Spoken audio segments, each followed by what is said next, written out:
కష్టం. Okay okay. So అంటే ప్రజలు రిసీవ్ చేసుకుంటున్న విధానం ఎట్లా ఉంది? ఇంతకు ముందు వరకు మీరు వెళ్ళింది బీఆర్ఎస్ తరపున, అక్కడైతే డెఫినెట్గా బీఆర్ఎస్ క్యాడర్ ఎక్కడ పోయినా రాష్ట్రంలో మీతో పాటు ఉండేది. ఇప్పుడు బీఆర్ఎస్ క్యాడర్ ఎట్టి పరిస్థితుల్లో మీరు సస్పెండ్ కాకముందు కూడా రాలేదు. కొన్ని సందర్భాలు ఇప్పుడు బీసీ రౌండ్ టేబుల్ పెట్టినప్పుడు అందరు రాకపోవచ్చు, కొద్దిమంది వచ్చి ఉండొచ్చు. నేను అదే చెప్పబోతున్నా. నేను బీఆర్ఎస్ పార్టీలో ఉన్నప్పుడు కూడా, అంటే ఇప్పుడు కాదు, నేను ఫస్ట్ టైం ఎంపీగా ఉన్నప్పటి నుంచి కూడా ఈ గ్రూప్ రాజకీయాలు చాలా ఎక్కువ బీఆర్ఎస్ పార్టీలో. సో ఏదైనా కాన్స్టిట్యున్సీకి నేను ఏదైనా ప్రైవేట్ ఫంక్షన్కి పోతే ఆ టైంలో కూడా చాలామంది ఎమ్మెల్యేస్, చాలామంది మంత్రులు రాకపోవడం కానీ, వెళ్తామన్న క్యాడర్ని వద్దని చెప్పడం కానీ చాలా సందర్భాల్లో జరిగింది. నేను ఎప్పుడు బయటికి చెప్పలేదు, ఎందుకంటే మనము ఇంటి గుట్టు బయట వేసుకోకూడదు అని. 2014 నుంచి అదే వరుస అండి.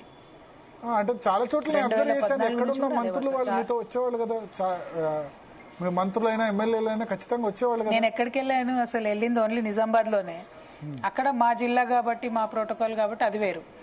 కానీ ఇంకెక్కడికన్నా చిన్న ప్రైవేట్ ఫంక్షన్కి వెళ్ళినా కూడా చాలా మంది ఎమ్మెల్యేలు, చాలా గ్రూప్స్ కదండి, ఒకళ్ళు హరిశన్న వర్గం, ఒకళ్ళు రామన్న వర్గం, అది ఇది చాలా తేడాలు ఉంటాయి. సరే అవన్నీ నాకెందుకులేండి. కానీ పాయింట్ ఏంటంటే, బీఆర్ఎస్తో మా సంబంధం లేదు కాబట్టి పాయింట్ ఏంటంటే, బీఆర్ఎస్లో ఉన్నప్పుడైనా లేనప్పుడైనా ఎక్కడైనా జాగృతి కుటుంబమే అండగా ఉన్నది. ఎక్కడికి పోయినా వాళ్ళ ఇండివిజువల్గా చిన్నదో పెద్దదో వాళ్ళ స్థాయిలో వాళ్ళు చేసే కార్యక్రమాలు వాళ్ళు చేసినారు తప్పితే బీఆర్ఎస్ పార్టీ నుంచి ఎక్స్ట్రీమ్ సపోర్ట్ నాకు ఎక్కువ మటుకు ఎక్కడా రాలేదు. కొన్ని కాన్స్టిట్యున్సీస్లో ఇంట్రెస్ట్ ఉన్న ఎమ్మెల్యేస్ పిలుచుకొని చేసిన ప్రోగ్రామ్స్ అవి పక్కన పెడితే, ఎక్కడైనా జనరల్గా మామూలుగా ఫంక్షన్కి వెళ్తే కూడా వంకర మాటలు మాట్లాడే వాళ్ళు ఎక్కువ ఉండే కానీ సపోర్ట్ చేసే వాళ్ళు తక్కువ ఉండే. Okay okay. సో ఇప్పుడు భూదాన్ ఇష్యూ వద్దాం. భూదాన్ ఇష్యూలో ప్రైమరీ మొదటి అక్కడ ఈ వ్యవహారం జరగడం వెనుక మొదటి ముద్దాయి ఎవరు అనుకుంటారు? దీని వెనుక ఎవరు? ముఖ్యమంత్రి, అక్కడున్న మంత్రి తుమ్మల నాగేశ్వరరావా, లేకపోతే మిగతా మంత్రులా? దానికి కారణం ఎవరు అనుకుంటారు మీరు? మీ స్టడీ ఏం చెప్తుంది? అంటే తాజా మంత్రులు, మాజీ మంత్రులు అందరూ కూడా కారణమే అండి. తెలంగాణ వచ్చినప్పటి నుంచి 12 సంవత్సరాలలో అక్కడ అనేక మంది సెటిల్ అయిన వారు, లేకపోతే ల్యాండ్ తీసుకొని క్లీన్ చేసుకొని ఉంటున్న వాళ్ళు, లేకపోతే వేరే వాళ్లకు పాపం మోసపోయి డబ్బులు కట్టిన వాళ్ళు, లేకపోతే కొనుక్కున్న వాళ్ళు, రకరకాలుగా అక్కడ పేదలు గ్యాదర్ అయ్యారు. అన్ని చాలా కారణాలతో గ్యాదర్ అయ్యారు. అయితే అప్పుడు బీఆర్ఎస్ కూడా రెగ్యులరైజ్ చేయలేదు, అవకాశం ఉండి. అప్పుడు బీఆర్ఎస్ కూడా కరెంట్ ఇవ్వలేదు, నీళ్ళు ఇవ్వలేదు. ఇప్పుడు కాంగ్రెస్ కూడా కరెంట్ ఇవ్వలేదు, నీళ్ళు ఇవ్వలేదు. ఇప్పటికి కూడా డ్రమ్ముల చొప్పున నీళ్లు కొనుక్కునే పరిస్థితి అక్కడ ఉండే, మొన్న వాళ్ళ ఇండ్లు గులగొట్టేంత వరకు కూడా. సో ఈ సమస్య అనేటటువంటిది ఫస్ట్ మనం అర్థం చేసుకోవాల్సింది, అది భూదాన్ ల్యాండ్. తెలంగాణ వచ్చిన తర్వాత బీఆర్ఎస్ భూదాన్ ట్రస్ట్ను రద్దు చేసిన తర్వాత మాత్రమే ప్రభుత్వం దానికి కస్టోడియన్గా మారింది. అయినప్పటికీ ఫుల్ రైట్స్ ప్రభుత్వానికి లేవు.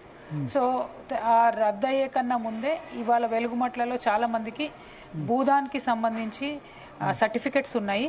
దాన్ని బేస్ చేసుకొని వాళ్ళు 58 జీవో కింద రెగ్యులరైజేషన్ కూడా అప్లై చేసుకొని ఉన్నారు. సో మనం ఎన్నోసార్లు సాదా బైనామాలు ఉన్నోళ్ళకి చేసినాం, జీవో 58 చేస్తామన్నాం, జీవో 59 చేస్తామన్నాం. తెలంగాణ ప్రభుత్వాలు రెండు కూడా చెప్తూ వచ్చినాయి, కానీ చేయలేదు. ఆనాడే రెగ్యులరైజ్ అయిపోయి ఉంటే ఇవాళ ఎవరు వీళ్ళ ఇల్లును పగలగొట్టేటటువంటి పరిస్థితి లేకుండే. సో తిలా పాపం తలా పిడికెడు అంటారు కదా, అట్లా పాత ప్రభుత్వంలో కొత్త ప్రభుత్వంలో రెండిట్లో కూడా ఇబ్బందులు ఉన్నాయి, ఆయా డిఫికల్టీస్కి యాడ్ చేసిన అంశాలు ఉన్నాయి. కాకపోతే ఇప్పుడు జరిగింది మరీ దారుణం.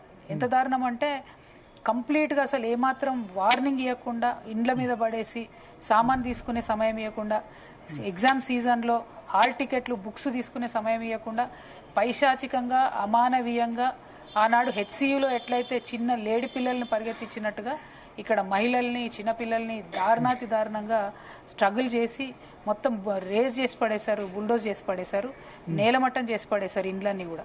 అది చాలా అన్యాయం. ఆ పాపం మాత్రం జన్మలెత్తినా వదలదు.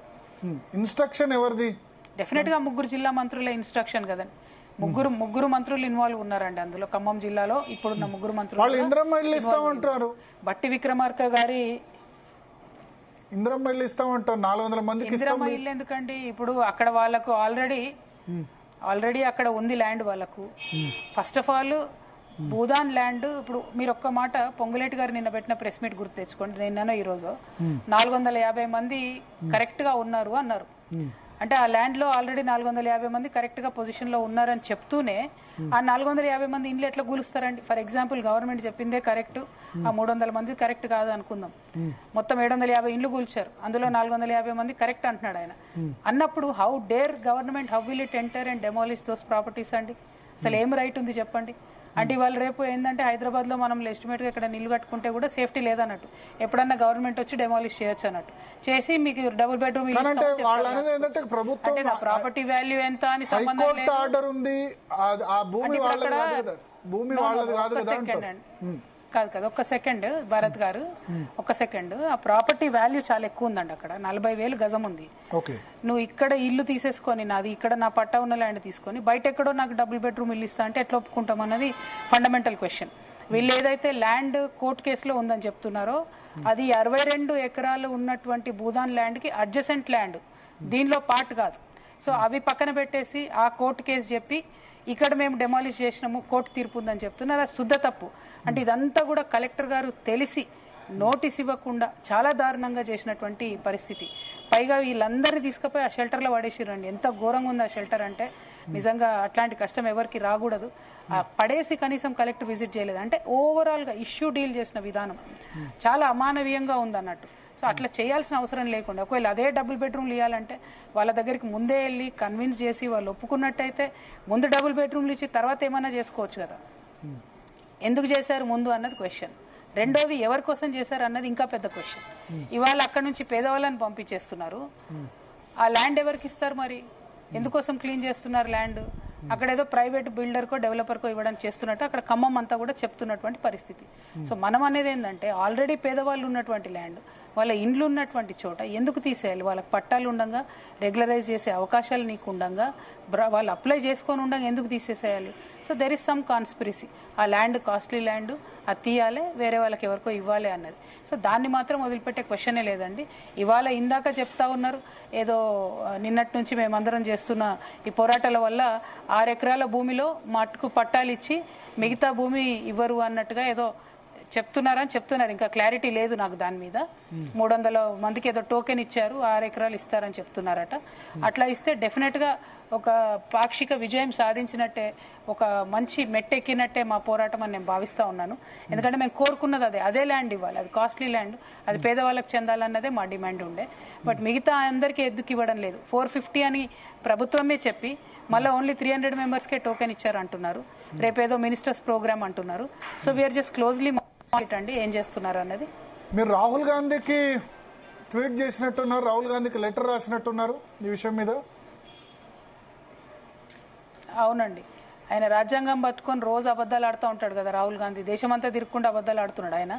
ఇక్కడనేమో రాజ్యాంగాన్ని కంప్లీట్గా తుంగలో దొక్కి రేవంత్ రెడ్డి గారి గవర్నమెంటు, అది హైదరాబాద్లో హైడ్రా కావచ్చు, లగచర్ల ఇన్సిడెంట్ కావచ్చు, అనేక ఇష్యూస్లో మానవ హక్కులను కాలరాస్తూ నిన్న లేటెస్ట్గా వెలుగు మాటలు, అంతకుముందు నాగర్ కర్నూల్లో ఇప్పటివరకు కేసు కూడా పెట్టలేకపోయారు కదండి నాగర్ కర్నూల్లో. సో రోజు ప్రతి నిత్యం మానవ హక్కుల హననం జరుగుతోంది.